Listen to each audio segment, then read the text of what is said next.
You see, one of the greatest confusions we face today, especially among women who want to be good, sincere, and nurturing, is the inability to distinguish between softness and weakness.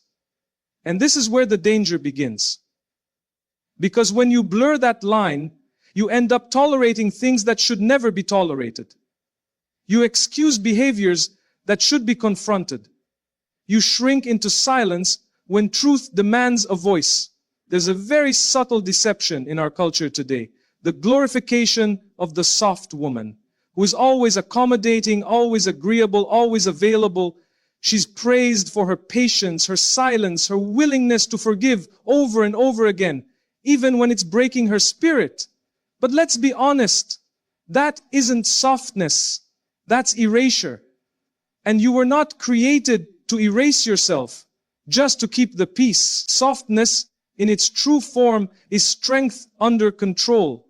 It's gentleness that's rooted in dignity, not desperation. The Prophet Muhammad was described as the gentlest of men, yet he was firm, clear, and unwavering when it came to principles. He knew when to extend kindness and when to draw the line. He showed us that real strength isn't in loudness or aggression, but it's also not in passive submission. It's in having a spine made of steel and a heart soft enough to carry others, without losing yourself in the process. Too many women have been conditioned to believe that being a good woman means always saying yes. Yes to mistreatment. Yes to being overlooked. Yes to being emotionally drained for the sake of keeping others happy. And often this is celebrated as strength. But that's not what strength looks like. That's what fear looks like. Fear of abandonment, fear of not being loved, fear of rocking the boat. And those fears are not from Allah, they're from the nafs and from the conditioning of a world that benefits when a woman doesn't know her worth.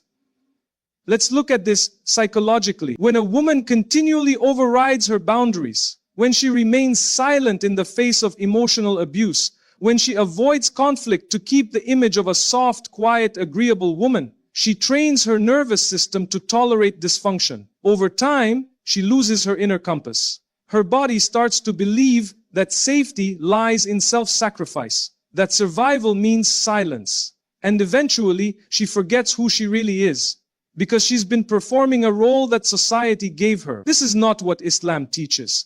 Allah didn't create you so you could please everyone else while displeasing yourself, and worse, displeasing Him. He created you to be whole, not half. He created you to walk the earth with purpose, not apology. He gave you the examples of Khadija, Are, of Aisha, of Asiya, women who were compassionate, yes, but never afraid to speak truth, to stand firm, and to walk away from what dishonored them. Softness is not about losing your voice. It's about knowing how to use it with wisdom. It's not about avoiding conflict. It's about choosing your battles. It's not about saying yes to everything. It's about learning when a sacred no is an act of worship. And this is where many women go wrong. They think being loving means being a doormat. They think being peaceful means avoiding every disagreement. But in doing so, they betray themselves. They betray the very soul Allah gave them to guard. One of the most dangerous outcomes of this mindset is spiritual burnout. When you're constantly giving, absorbing pain, carrying the weight of others' irresponsibility, all in the name of being soft, you will eventually collapse. Your heart, no matter how big, was not made to be a dumping ground for the world's dysfunction. Allah never asked you to destroy yourself to prove your worth. He asked you to submit to Him, not to people. So ask yourself, is your softness a form of compassion or a form of fear? Are you saying yes because you genuinely want to do that, or because you're afraid of what will happen if you say no? Are you patient in the face of injustice because of strength or because of self-doubt? These are questions every woman must wrestle with. Because at some point, silence stops being noble and starts being self-abandonment. And understand this, boundaries are not the opposite of softness. They are the protection of it. When you set a boundary, you're saying, I value myself enough to protect my peace, my purpose, and my proximity to Allah. That's not arrogance. That's clarity. And in a world that constantly tries to confuse, shrink, and reshape women, clarity is revolutionary. So if you're a woman who's been taught to stay quiet, to always smile, to say it's okay when it's not, it's time to wake up. Your softness should be your strength, not your sentence. Be the woman who can be gentle with others without being harsh with herself. Be the woman who can forgive, but also walk away when dignity demands it. Be the woman who is soft in heart, but solid in faith. Because softness without strength will break you. But strength, wrapped in softness, that is what will build you. And maybe, just maybe, the first step to reclaiming your power is to stop being the kind of soft that hurts you. Let's talk about emotional strength, real, lasting, inner resilience. Because a lot of women today have been taught that breaking down, falling apart, and constantly depending on others for emotional survival is somehow normal. That crying every night and calling it sensitivity is a virtue. That overthinking, overanalyzing, and overgiving are signs of being deeply compassionate. But we need to start being honest. Much of what is praised as emotional softness is actually emotional fragility. And fragility is not from strength. It's from imbalance. A woman who cannot regulate her emotions, who collapses under pressure, who lets every criticism shake her identity, is not soft. She is unanchored. And when a soul is unanchored, it gets tossed by every wave. One moment you're confident, the next you're doubting yourself. One word from someone, one look, one rejection, and suddenly your whole world feels unstable. That's not who you were meant to be. That's not how Allah created you. You were created with a qalb, a heart that was designed to bend, not break. Islam doesn't ask you to suppress your emotions, but it also doesn't allow you to be ruled by them. The Quran constantly speaks to the heart and the intellect. Because true balance is when your emotions are guided by wisdom, not consumed by impulse. This is what emotional fortitude means. It means being able to feel without drowning. It means facing heartbreak without losing your identity. It means being compassionate without becoming a casualty of your own kindness. But here's the reality. Emotional strength is not something that appears out of thin air. It must be cultivated. It's a discipline. And just like physical strength comes from training your body, emotional resilience comes from training your mind and soul. You have to learn how to sit with discomfort, how to respond rather than react, how to hold yourself through the storm instead of begging someone else to hold you together every time you fall apart. And this doesn't make you cold. It makes you capable. It doesn't mean you don't cry. It means your tears don't drown your direction. It means you cry before Allah, not before people who exploit your vulnerability. That's the difference between a woman who's emotionally grounded and a woman who's emotionally dependent. One finds healing through faith, the other keeps searching for someone to save her. Think about this. Every time you run from pain, you train your mind to fear discomfort. And when you fear discomfort, you become a slave to your emotions. You fear rejection, so you overplease. You fear confrontation, so you silence your truth. You fear loneliness, so you attach to people who don't value you. And all of it feels normal, because it's wrapped in the language of softness. But that's not softness. That's emotional instability dressed up in poetic language. Islam teaches you to feel deeply, but act wisely. The Prophet experienced immense sorrow. He grieved. He cried. But never once did he allow grief to turn into despair. That's the line we must learn to draw. Because when your emotions are not filtered through the lens of faith, they become dangerous. They guide your choices. They define your worth. They distort your perception of reality. You see, emotional fortitude doesn't mean you don't get hurt. It means you no longer build your identity around your pain. It means you don't keep replaying the wound, hoping someone will come and fix it for you. You take it to Allah.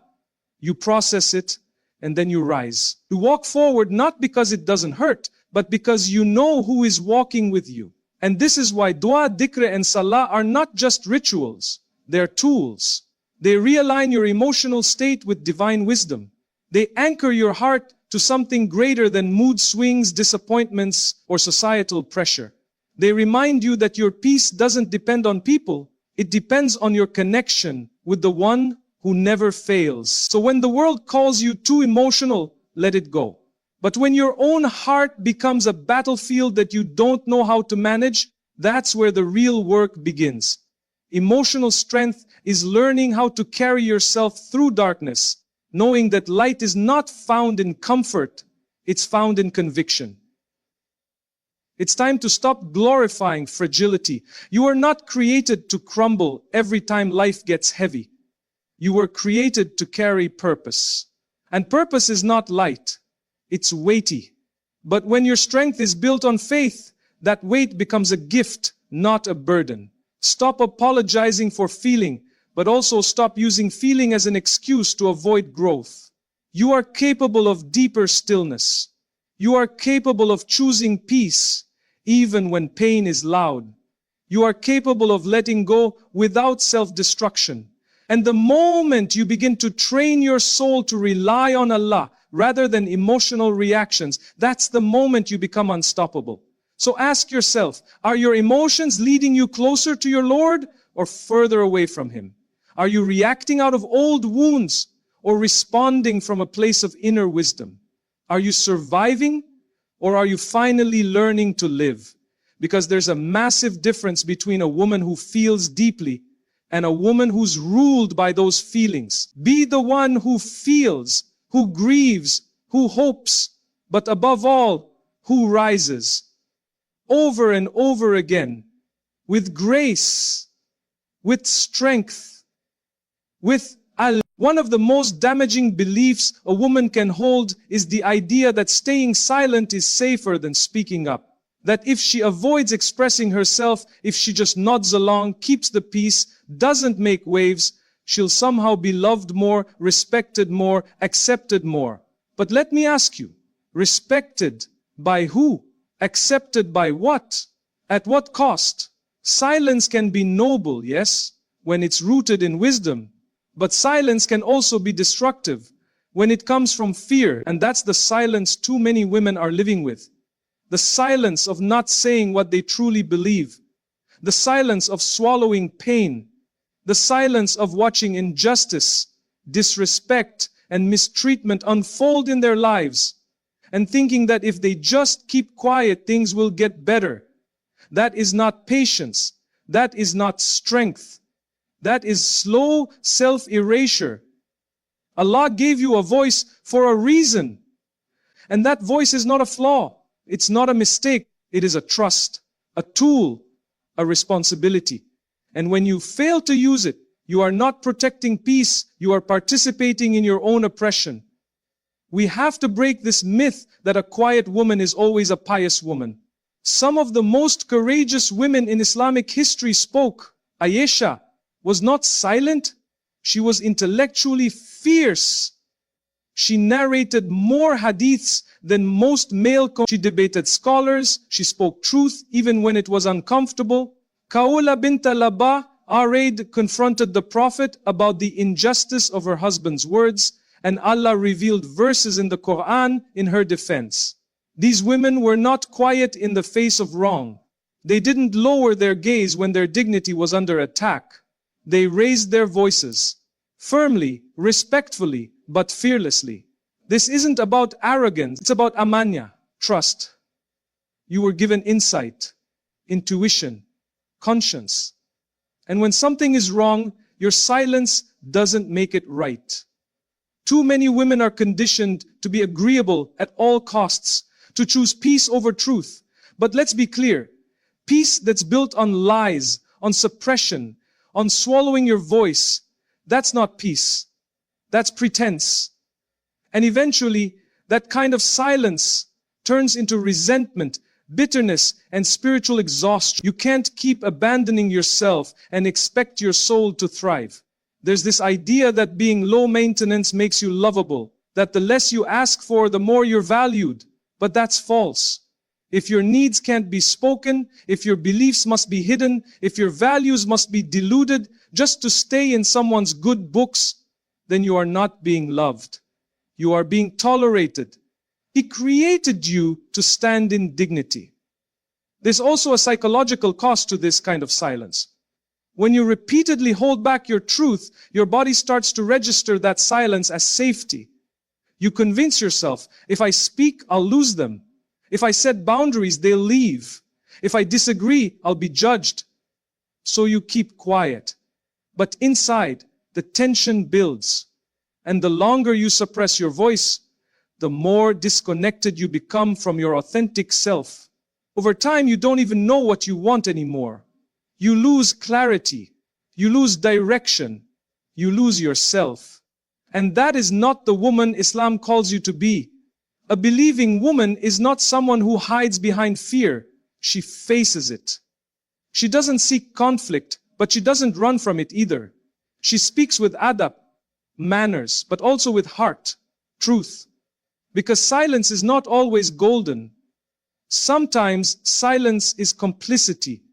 Now, of course, there's wisdom in when and how you speak. Not every battle needs to be fought. Not every comment deserves a reaction. But the problem is, many women don't struggle with over-speaking. They struggle with never speaking, with always second-guessing for having a voice, always shrinking to make others comfortable.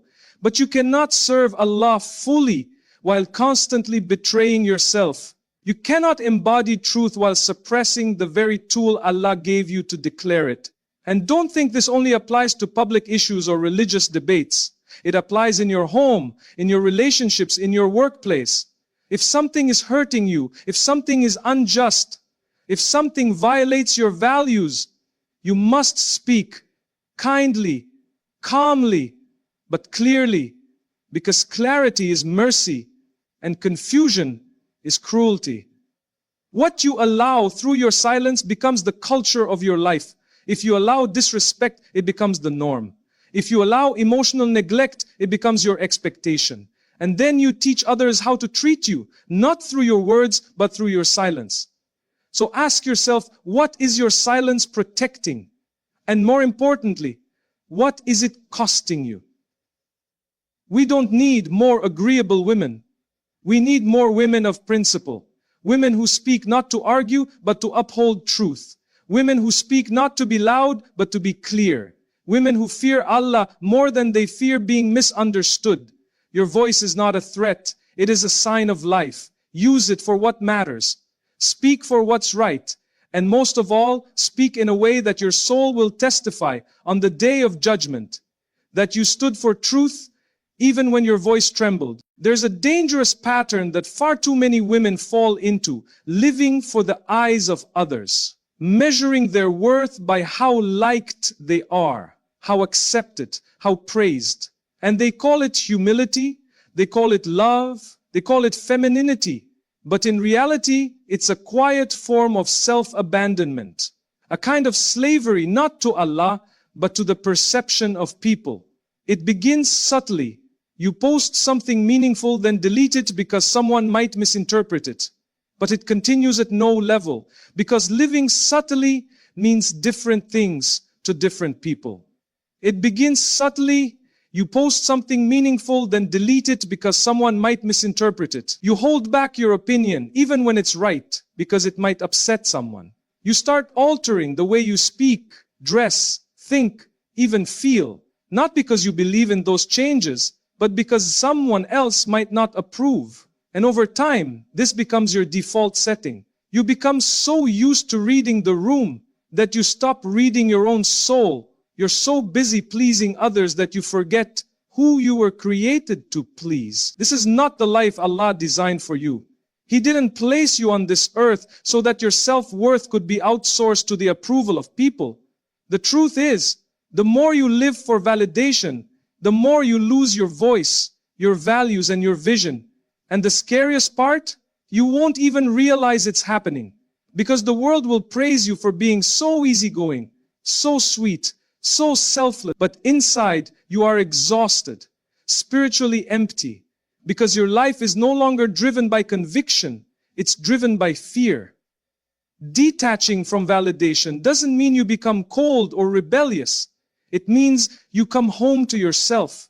It means you stop basing your self-worth on being accepted and start basing it on being aligned with your values, your principles, and above all, when your worth is tied to people, it rises and falls with their mood. But when your worth is rooted in your Creator, it becomes unshakable. You were never meant to please everyone. Even the Prophet, despite his perfect character, his mercy, his patience, was rejected, insulted, opposed. And Allah reminds him in the Quran, you are not responsible for their guidance, but Allah guides whom He wills. That reminder wasn't just for him, it's for us too. You are not responsible for being understood by everyone. You are not responsible for being liked by everyone. Your job is to walk in truth, to carry yourself with sincerity, to strive for Allah's pleasure, not public approval. What you need to realize is that people's opinions are incredibly fickle. Today you're praised, tomorrow you're criticized. For the exact same action, one moment they applaud your strength, the next they mock your assertiveness. One moment they admire your faith, the next they call you extreme.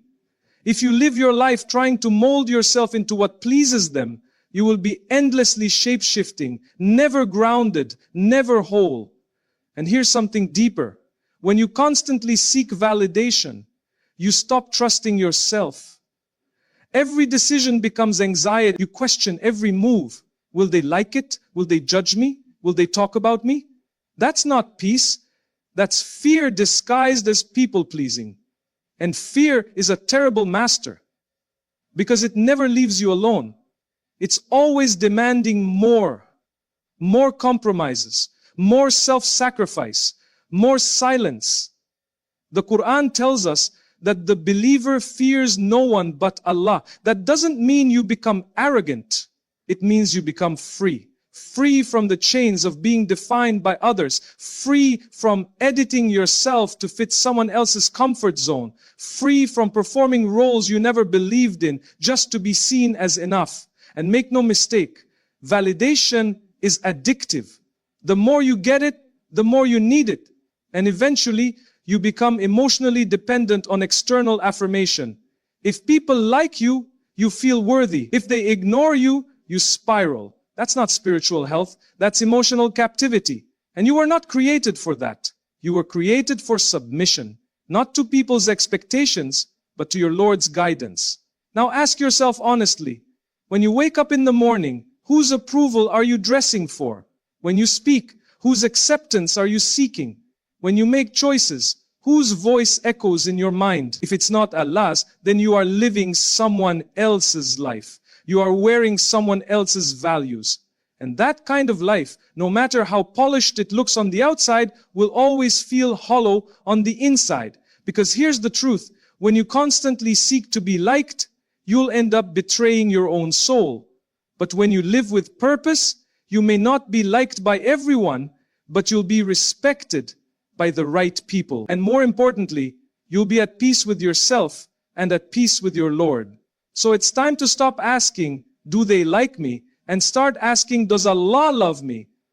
It's time to stop performing and start living. To stop seeking permission to be who you already are. Because the most powerful version of you is the one who stops needing to be liked and starts daring to be real.